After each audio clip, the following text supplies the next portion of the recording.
Ma'asyiral muslimin wal muslimat, hafizakumullah. Alhamdulillah, kita bersyukur kepada Allah Subhanahu wa taala yang telah menghimpun kita, memasukkan kita ke dalam taman dari taman surga Allah Subhanahu wa taala di dunia. Amin. Dan semoga dengan keistiqomahan kita, semangat kita untuk terus rajin memasuki Raudhah min Riyadhil Jannah, taman dari taman surga Allah di dunia, yaitu melalui semangat kita untuk hadir dalam majelis ilmu, semangat kita untuk memperdalam agama Allah. Semoga ini semuanya nantinya akan dapat memudahkan kita untuk berkumpul di taman dari taman surga Allah Subhanahu wa taala di akhirat. Amin amin ya rabbal alamin. Salah satu peristiwa besar yang sangat mempengaruhi sejarah peradaban umat manusia dan berpengaruh secara signifikan bagi perjalanan dakwah Islamiyah adalah peristiwa hijrah Mustafa sallallahu alaihi wasallam. Bapak-bapak, ibu-ibu bisa lihat bagaimana kehidupan umat Islam sebelum hijrah dengan setelah hijrah. Makanya sampai di antara para ulama ada yang mengklasifikasikan di antara surat Al-Quran itu ada yang disebut dengan surat Makkiyah dan surat Madaniyah. Yang definisi yang paling rajih, paling kuat definisinya diakui para ulama, yang paling kuat adalah definisi yang mengaitkan dengan hijrah Nabi. Selama ini mungkin kita sering dengar atau akrab dalam pendengaran kita kalau disebut surat Makkiyah turun di Mekah, surat Madaniyah turun di Madinah. Ini memang salah satu definisi yang disampaikan para ulama. Tetapi ada sebagian yang menggugat definisi ini, karena ada surat atau ada ayat yang turun tidak di Mekah, tidak di Madinah. Misalnya Sayyidina Umar bin Khattab radhiyallahu anhu pernah bersumpah dalam sebuah hadis sahih, ayat 3 surat Al-Maidah itu turun di Arafah. Turun di Arafah pada saat haji wada. Al-yawma akmaltu lakum dinakum wa atmamtu alaikum ni'mati wa raditu lakum al-Islam. Bukan di Madinah, bukan di Mekah. Apa disebut Arafiyah? Maka ada yang menggugat. Ada juga yang turun ketika perjalanan Isra dan Mi'raj Rasulullah SAW. Nah, lalu disebut surat apa? Makanya akhirnya dari beberapa kajian itu para ulama memenangkan, menguatkan pendapat yang mengatakan dan mengaitkan surat Makkiyah dan Madaniyah itu dengan hijrah Nabi. Maka disebut surat Makkiyah adalah surat yang turun sebelum Rasulullah SAW hijrah. Terlepas turunnya di mana, yang penting kalau sebelum hijrah disebut dengan surat Makkiyah. Surat Madaniyah surat yang turun setelah Rasulullah SAW hijrah. Jadi saking pentingnya masalah hijrah sampai dalam urusan klasifikasi surat Al-Quran dikaitkan dengan hijrah. Makanya peristiwa hijrah ini Allah perintahkan, dan kejadian yang melatar belakangi Allah Subhanahu wa taala perintahkan kita untuk selalu mengingat. Makanya hijrah ini memang harus menjadi dzikra hayyah fi qalbi kulli mu'min. Peristiwa hijrah ini harus menjadi peringatan yang selalu hidup dalam hati setiap mukmin. Sehingga memang harus selalu diingat, saking pentingnya. Maka ada beberapa ayat dalam Al-Quran menyinggung tentang hijrah itu. Misalnya Allah perintahkan kepada Nabi-Nya Rasul untuk mengingat peristiwa yang melatar belakangi perintah hijrah, seperti dalam ayat 30 surat Al-Anfal. Allah Subhanahu wa taala sampaikan, a'udzu billahi minasyaitonir rajim, wa id yamkuru bikal ladzina kafaru liyuthbituka aw yaqtuluka aw yukhrijuka wa yamkuruna wa yamkurullah wallahu khairul makirin. Wa id itu kata para ulama tafsir artinya dan ingatlah. Maksudnya wa id itu wadhkur, dan ingatlah. Jadi kita diperintah Allah untuk selalu mengingat.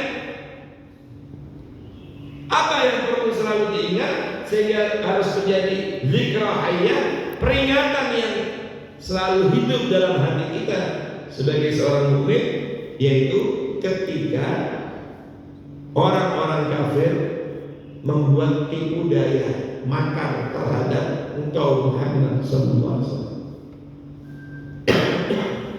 Yang waktu itu mereka merasa terancam kepentingan. Mereka merasa ajakan Nabi Muhammad SAW ini ajakan yang sesat, membawa dampak negatif bagi kesinambungan kehidupan mereka, mengancam kepentingan mereka. Maka kemudian mereka berkumpul membuat tipu daya, berkumpul untuk membicarakan bagaimana menghadap laju dakwah Nabi Muhammad SAW. Dan pada perkumpulan itu mereka biasa punya gedung pertemuan di Mekah milik mereka yang sering digunakan untuk rapat-rapat besar, itu namanya Darun Nadwah. Mereka berkumpul di situ kemudian membahas. Maka muncullah 3 opsi waktu itu. Opsi yang pertama, itu apa? Menahan. Ada yang mengusulkan ini bahaya, Muhammad kalau dibiarkan ke sana kemari, sepak terjang yang tidak dibatasi, bahaya bagi kesinambungan kehidupan kita, kepentingan kita. Udah, itu kita tahan saja, biarkan dia di Mekah tapi gerak geriknya dibatasi. Maka muncullah opsi itu ditahan. Mungkin kalau dalam bahasa kita sekarang tahanan kota, nggak boleh keluar rumah. Udah. Ada lagi yang mengusulkan yaqtulu. Cara yang tepat untuk menghadap, menyelesaikan urusan dengan Muhammad ini adalah kita bunuh saja. Ada yang mengusulkan dibunuh, karena mereka menganggap dengan membunuh sosok dai Nabi Muhammad SAW ini urusan selesai. Kita nggak direcokin lagi, nggak direpotin lagi. Muncul juga usulan itu. Ada lagi yang mengatakan, nanti kalau dibunuh bahaya. Muhammad ini bukan dari kabilah ecek-ecek, ini kabilahnya besar, pembelanya banyak. Apa? Udah kita usir saja dari Mekah. Au yukhriju kata Allah. Jadi ada 3 opsi mereka bicarakan yang kemudian mengerucut, dan akhirnya pertemuan besar itu mengeluarkan rekomendasi. Sepertinya suara yang dominan adalah membunuhnya. Dan kalau Bapak Ibu baca di Sirah Nabawiyah, ternyata dalam pertemuan tokoh-tokoh besar mereka ini ada tamu yang tidak diundang. Ada yang tahu siapa yang ada di situ? Ada iblis yang menyerupai Syekh Najib, menyerupai tokoh besar dari Najd. Najd itu sekarang yang namanya ibu kota Saudi, Riyadh, dulu disebut Najd. Kalau Mekah, Madinah dan sekitarnya itu namanya Hijaz. Jadi rupanya ada tamu yang nggak diundang, entah kenapa dia bisa menyusup ada di tengah-tengah mereka. Dialah yang memprovokasi, mengkompori untuk dibunuh saja, dan akhirnya banyak yang setuju. Sehingga itulah rekomendasinya. Dalam kondisi seperti ini, mereka membuat budaya. Allah Subhanahu wa Ta'ala bocorkan kepada Rasulullah SAW, lalu diperintahkan berhijrah. Wa yamkuruna wa yamkurullah. Mereka membuat makar budaya, tapi Allah membalas makar mereka. Kalau sudah dihadapkan makar mereka dengan makar Allah, siapa yang terbaik? Wallahu khairul makirin. Jadi Allah tidak pernah diam ketika melihat orang-orang yang Dia cintai mendapatkan ancaman seperti itu, maka Allah pun punya makar. Maksudnya Allah siap membalas makar dan tipu daya mereka. Maka muncullah perintah hijrah. Jadi ayat ini memerintahkan kita untuk selalu wa'id yang itu, wa'id itu wazkur, selalu diingat. Maka peristiwa hijrah ini menjadi zikro, selalu menjadi zikro dalam hati setiap mukmin. Kemudian ada lagi ayat 40 surat At-Taubah, itu juga menyinggung tentang hijrah. Jadi ada ayat-ayat Al-Quran yang mendokumentasikan, mengabadikan peristiwa ini, sehingga memang harus selalu diingat. Setiap kali kita melewati tahun baru Islam Hijriah, kita selalu diingatkan akan peristiwa ini, dan karena itu kita tidak boleh sekedar lewat, tapi bagaimana hijrah ini kemudian menjadi spirit dalam perjalanan kehidupan kita, menyongsong perubahan yang lebih baik untuk kebaikan dunia akhirat. Maka mengimplementasikan, menerapkan nilai-nilai hijrah dalam kehidupan ini menjadi penting. Sebab hijrah itu adalah titik tolak kebangkitan umat. Kebangkitan umat Islam itu titik tolaknya dimulai dari hijrah itu. Makanya dalam bacaan sebagian orang melihat hijrah ini seperti sebuah kekalahan. Hijrah ini seperti Nabi terpojok. Tapi oleh Allah Subhanahu wa Ta'ala di dalam ayat 40 surah At-Taubah, ternyata oleh Allah hijrah itu dibahasakan sebuah kemenangan. Jadi bukan kekalahan namanya hijrah itu.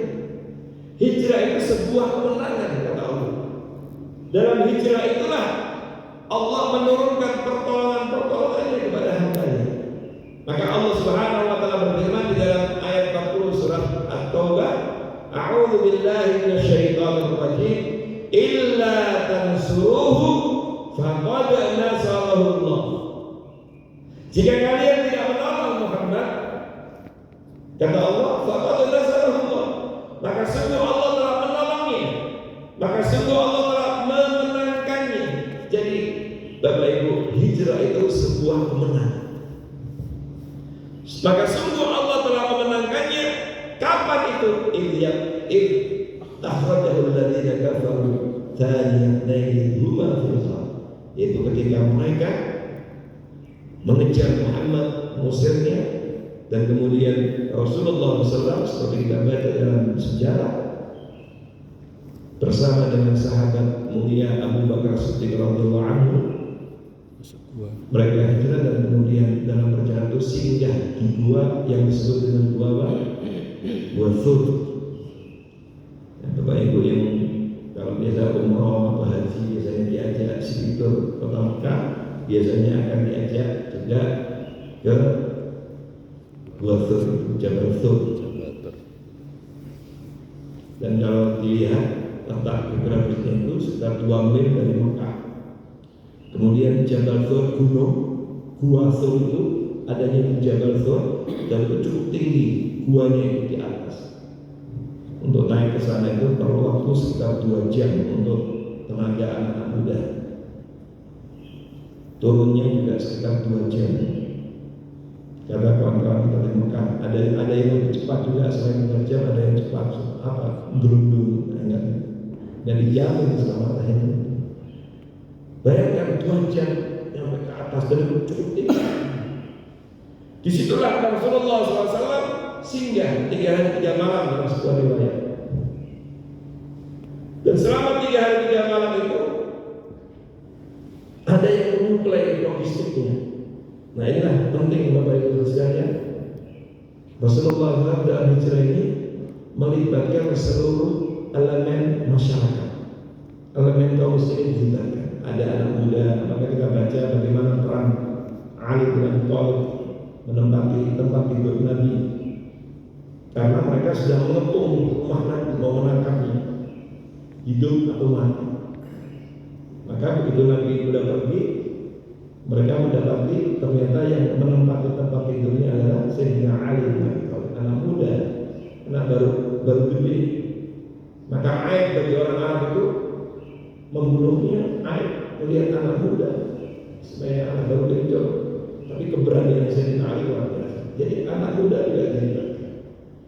Lalu sejarah mencatat selama beliau tinggal 3 hari 3 malam, ada seorang perempuan, seorang wanita yang luar biasa menyuplai logistiknya.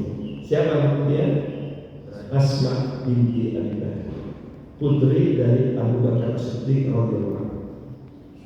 Asma binti Abi Bakar. Sampai Asma ini, perempuan ini dijuluki Dzatun Nitaqain, wanita yang memiliki 2 ikatan. Kenapa kok mendapatkan julukan perempuan yang memiliki 2 ikatan? Karena konon waktu itu Asma lagi hamil, lalu menyuplai makanannya untuk mengelabuinya. Makanan itu dimasukkan ke dalam perutnya lalu diikat. Bayangkan jalan ke atas. Dan tentu cari waktu-waktu yang tidak diketahui. Ini luar biasa. Jadi ada kaum perempuan dilibatkan dalam hidupnya sesuai dengan peran dan fungsi yang sesuai dengan kodratnya dan lain sebagainya. Maka Allah Subhanahu wa Ta'ala abadikan keberadaan Nabi di Gua Thur itu bersama dengan sahabatnya Abu Bakar. Allah abadikan dalam ayat 40 ini peristiwa itu. Idh akhrajahu alladziina kafaru tsaniyatan idh huma fil ghar, yaitu ketika terus dikejar oleh orang kafir juga nggak pernah menyerah, terus dia kejar. Mungkin dengan menyewa ini, mungkin sekarang ada istilah anjing pengajar apa. Sampai kemudian ternyata mereka mendapati jejak-jejak Nabi sampai ke atas gua. Ada riwayat menyebutkan mereka sampai di atas gua dan kemudian mereka lewat di depan pintu guanya. Inilah yang menjadikan Abu Bakar Siddiq radhiyallahu anhu sangat ketakutan.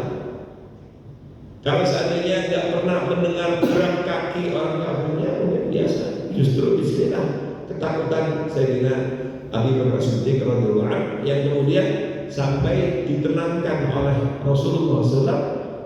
Idh yaqulu li sahibi la tahzan. Allah ceritakan itu suasana genting itu. Maka Nabi mengatakan la tahzan innallaha ma'ana. Wahai sahabatku, jangan khawatir. Jangan khawatir, jangan takut. Kenapa? Kita tidak berdua, karena Allah Subhanahu wa Ta'ala membersamai kita. Inilah peristiwa yang diabadikan Allah Subhanahu wa Ta'ala. Dan kemudian kita baca selanjutnya, akhirnya mereka berhasil sampai di Madinah. Yang perlu kita garisbawahi, Allah Subhanahu wa Ta'ala membahasakan peristiwa hijrah ini dengan an-nasr. Al-hijrah hiya an-nasr, bahwa hijrahnya Nabi ini ternyata adalah sebuah kemenangan, sebuah keberhasilan, sebuah kesuksesan, kemenangan bagi umat bagi dakwah, bukan sebuah kekalahan. Maka dari sini saja Bapak Ibu saudara sekalian, kita bisa ambil pelajaran besar bahwa kalau kita menerapkan hijrah dalam kehidupan kita, yakinlah Allah akan memberikan pertolongan, Allah akan memberikan keberhasilan. Dan inilah sesungguhnya yang kita butuhkan. Inilah sesungguhnya yang keluarga kita butuhkan. Kita, keluarga kita, masyarakat kita, umat bangsa ini sangat memerlukan hijrah. Spirit berubah menuju kepada kehidupan yang lebih baik, perubahan yang lebih baik. Inilah yang harus kita hadirkan setiap kali kita ingat peristiwa hijrah. Karena hijrah adalah sebuah kemenangan.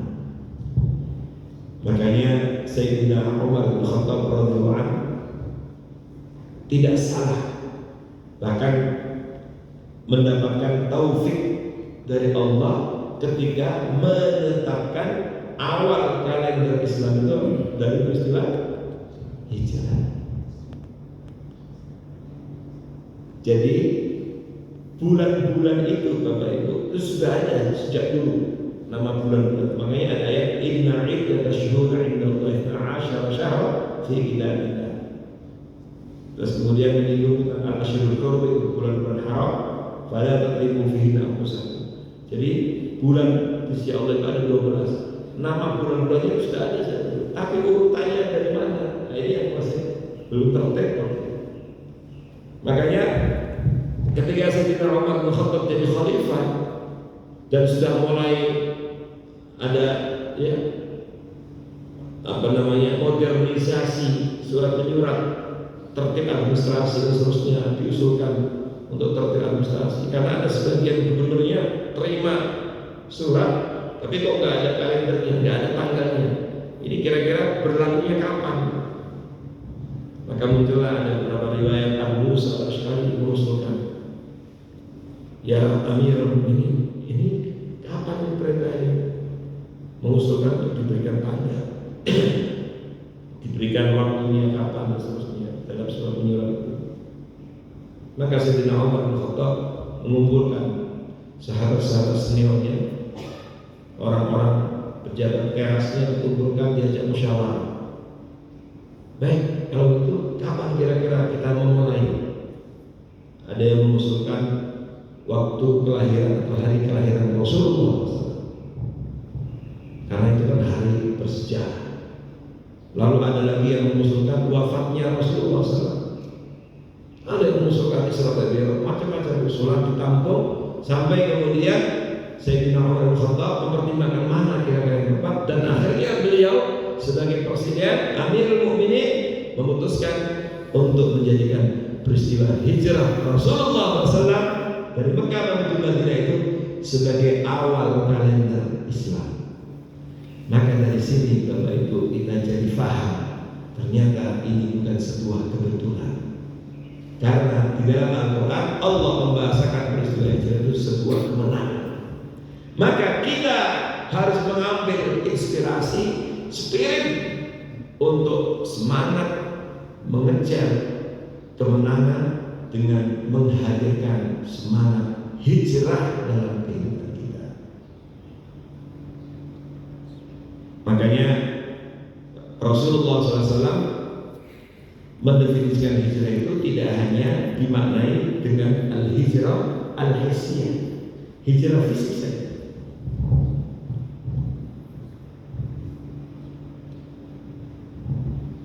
Di dalam hadis sahih Nabi mengatakan hijrah pindah dari Mekah menuju Madinah itu sudah tidak ada lagi setelah Fathu Makkah. La hijrata ba'da al-fath.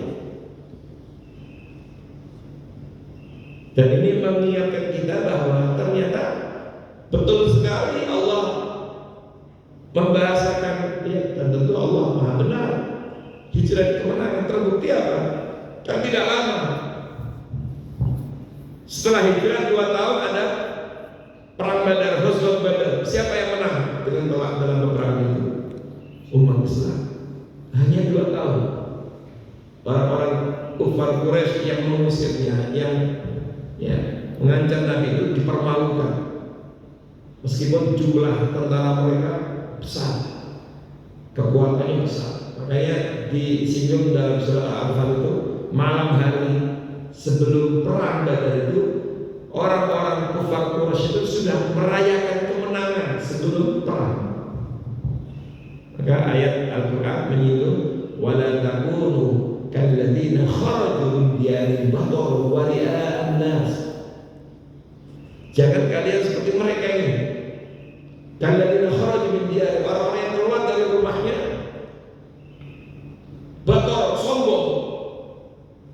Jadi dalam apa prediksi mereka, hitung-hitungan mereka, mereka pasti menang. Kan dengan di atas kertas. Kenapa? Jumlah mereka besar, kekuatan mereka besar, SDM mereka besar. Makanya mereka udah sombong. Pasti kita. Maka mereka sudah merayakan kemenangan sebelum perang. Ada riwayat menyebutkan mereka menyembelih onta banyak, lalu mengundang orang untuk makan gratis. Diundanglah mughanniyah, ya, artis-artis, penyanyi-penyanyi, mereka pesta pora, merayakan kemenangan sebelum perang. Begitu terjadi peperangan, dipermalukan oleh Allah Subhanahu wa taala, mereka kalah. Di awal-awal surat Al-Anfal itu disinggung ada 7 pertolongan Allah yang Allah turunkan pada saat perang Badar. Nanti silakan dibaca, tentunya ini materi itu sendiri.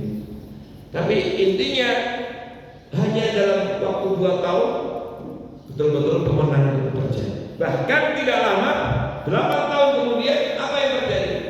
Fathu Makkah, peristiwa ditaklukkannya kota Mekah. Nabi tadinya diusir, diancam mau dibunuh dari Mekah sehingga hijrah. Hanya dalam kurun waktu yang lama kemudian Nabi kembali ke Mekah sebagai pemenang. Makanya setelah itu Nabi mengatakan setelah Fathu Makkah la hijrah ba'da. Setelah Fathu Makkah ini sudah tidak ada lagi hijrah. Artinya kita tidak akan keluar lagi dari Mekah menuju Madinah atau kemana. Walakin jihad wa niyah, tapi yang ada hanyalah jihad dan niat. Jadi betul-betul hijrah itu sebuah kemenangan. Makanya kalau seseorang menerapkan hijrah, yakinlah pasti Allah akan tolong, Allah akan berikan kemenangan, Allah akan berikan keberhasilan, Allah akan berikan kesuksesan, Allah akan berikan kebaikan dan kebahagiaan di dunia wal akhirah. Itu pasti. Itu janji Allah dan juga itulah yang dipertegas oleh Rasulullah SAW. Makanya inilah yang kita butuhkan saat ini. Inilah yang keluarga kita butuhkan. Inilah yang umat dan bangsa kita butuhkan. Spirit hijrah. Karena ternyata Nabi mendefinisikan hijrah itu tidak hanya hijrah hissiyah, hijrah secara fisik. Tidak hanya pindah dari satu tempat ke tempat yang lain, tapi dalam hadis sahih yang diriwayatkan Imam Muslim dalam sahihnya, Rasulullah SAW bersabda, "Wal muhajiru man hajara ma lahu ma'ahu." Kata Nabi, orang berhijrah yang hakiki adalah orang, keluarga, masyarakat, bangsa yang sungguh-sungguh meninggalkan apa yang dilarang oleh Allah Subhanahu wa taala. Itu juga hijrah. Kemudian dalam riwayat Imam Ibnu Majah dalam kitab Sunannya, redaksinya berbunyi wal muhajir man hajaral khataya